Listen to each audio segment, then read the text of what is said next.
السلام علیکم، میرا نام تنویر احمد ہے اور آپ دیکھ رہے ہیں گرین ریئل ورلڈ۔ پیارے دوستو، انسانی تاریخ میں ایک ایسی قوم کو بھی اللہ تعالیٰ نے پیدا فرمایا ہے جو اس وقت دنیا کی سب سے زیادہ طاقتور ترین قوم تھی۔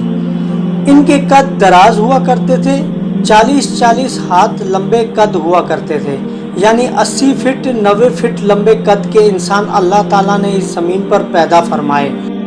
ان کی عمریں 800 اور 900 سال تک تھیں۔ نہ کبھی بوڑھے ہوتے، نہ ہی ان کے دانت ٹوٹتے، نہ کبھی بیمار ہوتے، ہمیشہ تندرست و توانا اور صحت مند رہتے تھے۔ ان کو صرف موت آتی تھی، اس کے علاوہ ان کو کچھ نہیں ہوتا تھا۔ اس قوم کو قوم عاد کہتے ہیں، یعنی ان کو 1000 ستونوں والے شہر کی قوم بھی کہا جاتا ہے۔ حجر موت اور نجران کے درمیانی علاقے الاحقاف میں قوم عاد، جسے قوم ارم بھی کہا جاتا ہے، 13 قبائل آباد تھے۔ قوم عاد کے الاحقاف میں رہنے سے متعلق قرآن مجید میں اللہ تعالیٰ نے ارشاد فرمایا ہے، ہود کو یاد کرو جبکہ اس نے اپنی قوم کو احقاف میں ڈرایا۔ اس قوم کی طرف اللہ تعالیٰ نے ہود علیہ السلام کو نبی بنا کے بھیجا۔ اللہ نے اس جیسی قوم پھر پیدا نہ کی، جیسے قرآن کریم کی سورہ فجر میں اللہ تعالیٰ نے ارشاد فرمایا کہ ان جیسی کوئی قوم اور ملکوں میں پیدا نہیں کی گئی۔ ناظرین، قوم عاد نہایت زوراور اور بہادر قوم تھی اور یہ بت پرست تھے۔ ان کے 2 بتوں کے نام حمود اور حب بیان کیے گئے ہیں۔ ابن کثیر نے اپنی تفسیر میں تیسرے بت کا نام سمت بیان کیا ہے۔ عاد ایک قدیم عربی قوم ہے۔ قوم نوح کی تباہی کے بعد دنیا میں جس قوم کو عروج حاصل ہوا وہ قوم عاد تھی۔ جسمانی قوت اور طاقت میں ان کا کوئی ثانی نہیں تھا۔ یہ اتنے طاقتور تھے کہ ایک ہاتھ سے درخت کو جڑوں سمیت اکھاڑ لیتے اور بڑے بڑے پتھروں جن کا وزن کئی 100 کلو گرام ہوتا، ایک ہاتھ سے اٹھا کر ادھر ادھر پھینکتے تھے۔ ناظرین، یہ بدماش اور مغرور قوم تھی۔ اس قوم نے زمین کے ایک بہت بڑے علاقے پر 1500 سال تک حکومت کی تھی۔ قرآن مجید میں اس قوم کو قوم عاد یا تاریخ اسلام کی کتابوں میں عاد اولیٰ کے نام سے یاد کیا گیا ہے۔ گویا یہ قوم اس وقت کی سپر پاور تھی۔ یہ اتنے طاقتور اور مغرور تھے کہ زمین پر گھر بنا کر رہنا پسند نہیں کرتے تھے اور اپنی توہین سمجھتے تھے۔ انہوں نے سخت اور بلند پہاڑوں کو تراش کر عالیشان محل بنانے کو ترجیح دی اور اس کام میں ان کا کوئی ثانی نہیں ملتا۔ ان کی سرزمین سرسبز و شاداب باغات اور پھلوں سے بھری ہوئی تھی۔ الغرض کہ اللہ تعالیٰ نے ہر قسم کی نعمتوں سے انہیں مالا مال کر رکھا تھا اور رحمت خداوندی ان پر اپنے دہانے کھولے برستی رہتی تھی۔ قرآن شریف میں سورہ ہود کے نام سے پوری سورت موجود ہے۔ اللہ تعالیٰ نے انہیں قوت و طاقت عطا فرمائی تو شیطان نے انہیں بہکایا اور انہیں ان کی طاقت اور گھمنڈ کا غرور دلایا کہ تم سے زیادہ طاقتور کون ہے۔ نتیجتاً انہوں نے زمین میں خرابی کرنا شروع کر دی اور اپنی طاقت کا بے جا استعمال کرنے لگے۔ قوم عاد کو ایک عظیم آندھی سے تباہ کیا گیا تھا۔ قرآن کے مطابق یہ قوم دنیا اور آخرت دونوں میں اللہ کی رحمت سے دور اور محروم ہے۔ ناظرین، جدید تحقیق کے مطابق یہ قوم 3000 سال قبل مسیح سے لے کر پہلی صدی عیسوی تک موجود تھی۔ دوستو، حضرت ہود علیہ السلام ایک طویل عرصے تک اپنی قوم کو واعظ و نصیحت کرتے رہے۔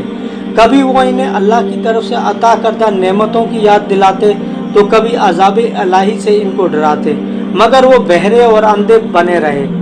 تاریخی کتابوں میں ہے کہ حضرت ہود علیہ السلام 50 سال یا اس سے بھی زیادہ درس و نصیحت میں مصروف رہے۔ قوم عاد کے 13 قبائل میں سے لقمان اور خلجان نامی قبائل نہایت طاقتور تھے اور انہیں حکمران کی حیثیت حاصل تھی۔ حضرت ہود علیہ السلام نے جب انہیں دعوت حق دی کہ کفر و شرک چھوڑ کر ایک اللہ کی بندگی کی طرف بلایا تو لقمان قبیلے نے سخت مخالفت کی اور حضرت ہود علیہ السلام کے دشمن ہو گئے، جبکہ دوسرے قبیلے خلجان نے حضرت ہود علیہ السلام کی باتوں پر غور و خوض کیا اور ان میں سے اکثر جلد ہی آپ کی دعوت قبول کر کے ایمان لے آئے۔ حضرت ہود علیہ السلام نے اپنی قوم کو راہ حق پر گامزن کرنے کی ہر ممکن کوشش کی، مگر قوم نے ان کی دعوت کو قبول کرنے سے انکار کر دیا اور حضرت ہود علیہ السلام سے کہنے لگے، کیا تم ہمارے پاس اس لیے آئے ہو کہ ہم ایک اللہ کو پوجیں جن کو ہمارے باپ دادا پوجتے تھے، انہیں چھوڑ دیں تو لاؤ جس کا ہمیں وعدہ دے رہے ہو اگر تم سچے ہو۔ تو بالآخر انہوں نے بارگاہ الہی میں مدد کے لیے دست دعا دراز کی، جسے قرآن مجید نے یوں بیان کیا ہے کہ نبی نے دعا کی کہ اے پروردگار، انہوں نے مجھے جھوٹا کہا ہے پر تو میری مدد فرما۔ اللہ نے اپنے نبی کی فریاد کے جواب میں فرمایا، اے نبی، یہ بہت جلد اپنے کیے پر پچھتانے لگیں گے۔ ناظرین، اللہ تعالیٰ نے اپنے نبی کی دعا قبول فرمائی اور قوم عاد پر عذاب کی ابتدا ہو گئی۔ آخرکار 3 سال تک بارش نہیں ہوئی، ہر طرف قحط اور خشک سالی کا دورہ ہو گیا، یہاں تک کہ لوگ اناج کے دانے دانے کو ترس گئے۔ اس زمانے کا یہ دستور تھا کہ جب کوئی بلا یا مصیبت آتی تو لوگ مکہ معظمہ جا کر خانہ کعبہ میں دعائیں مانگنے لگتے تو بلائیں ٹل جاتی۔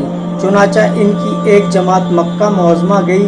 اس جماعت میں مرثد بن سعد نامی ایک ایسا شخص بھی تھا جو مومن تھا مگر اپنے ایمان کو لوگوں سے چھپائے ہوئے تھا۔ جب ان لوگوں نے مکہ معظمہ میں دعا مانگنا شروع کی تو مرثد بن سعد کا ایمانی جذبہ بیدار ہو گیا اور اس نے تڑپ کر کہا کہ اے میری قوم، تم لاکھ دعائیں مانگو مگر خدا کی قسم اس وقت تک پانی نہیں برسے گا جب تک تم اپنے نبی حضرت ہود علیہ السلام پر ایمان نہیں لاؤ گے۔ جب مرثد بن سعد نے اپنا ایمان ظاہر کر دیا تو قوم عاد کے شریروں نے ان کو مار پیٹ کر الگ کر دیا اور دعائیں مانگنے لگے۔ اس وقت اللہ تعالیٰ نے 3 بادلوں کو بھیجا، ایک سفید، ایک سرخ اور ایک سیاہ، اور آسمان سے آواز آئی، اے قوم عاد، تم لوگ اپنی قوم کے لیے ان بادلوں میں سے ایک بادل کو پسند کر لو۔ چنانچہ ان لوگوں نے کالے بادل کو پسند کر لیا اور یہ لوگ اس خیال میں مگن تھے کہ کالے بادل خوب بارش برسائیں گے، اور وہ ابر سیاہ عاد کی آبادیوں کی طرف چل پڑا۔ قوم عاد کے لوگ کالے بادلوں کو دیکھ کر بہت خوش ہوئے۔ حضرت ہود علیہ السلام نے فرمایا، اے میری قوم، دیکھ لو عذاب الہی ابر کی صورت میں تمہاری طرف بڑھ رہا ہے۔ مگر قوم کے گستاخوں نے اپنے نبی کو جھٹلا دیا اور کہا، کہاں کا عذاب اور کیسا عذاب؟ یہ کالے بادل مغرب کی طرف سے آبادیوں کی طرف مسلسل بڑھتا رہا اور ایک دم ناگہاں اس میں سے ایک آندھی آئی جو اتنی شدید تھی کہ اونٹوں کو ان کے سواروں سمیت اڑا کر کہیں سے کہیں پھینک دیا، اور پھر یہ اتنی زوردار ہو گئی کہ درختوں کو ان کی جڑوں سمیت اکھاڑ کر اڑا لے جانے لگی۔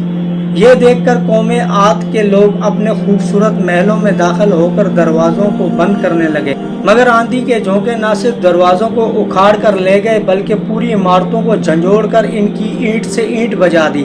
یہ آندھی قوم عاد پر 7 راتوں اور 8 دن تک مسلسل چلتی رہی، یہاں تک کہ قوم عاد مکمل طور پر ختم ہو گئی کہ اس قوم کا ایک بچہ تک باقی نہ رہا۔ جب آندھی ختم ہوئی تو قوم عاد کی لاشیں زمین پر اس طرح سے پڑی ہوئی تھی جس طرح کھجوروں کے درخت اکھڑ کر زمین پر پڑے ہوں۔ قرآن کریم میں اللہ تعالیٰ نے ارشاد فرمایا ہے، اور رہے عاد وہ ہلاک کیے گئے، نہایت سخت گرجتی آندھی سے وہ ان پر قوت سے لگا دی، 7 راتیں اور 8 دن لگاتار۔ تو ان لوگوں کو ان میں دیکھو بچھڑے ہوئے، گویا وہ کھجور کے ڈنڈ یعنی سوکھے تنے ہیں گرے ہوئے، تو تم ان میں سے کسی کو بچا ہوا دیکھتے ہو؟ پھر اللہ کے حکم سے کالے رنگ کے پرندوں کا ایک غول نمودار ہوا جنہوں نے ان کی لاشوں کو اٹھا کر سمندر میں پھینک دیا۔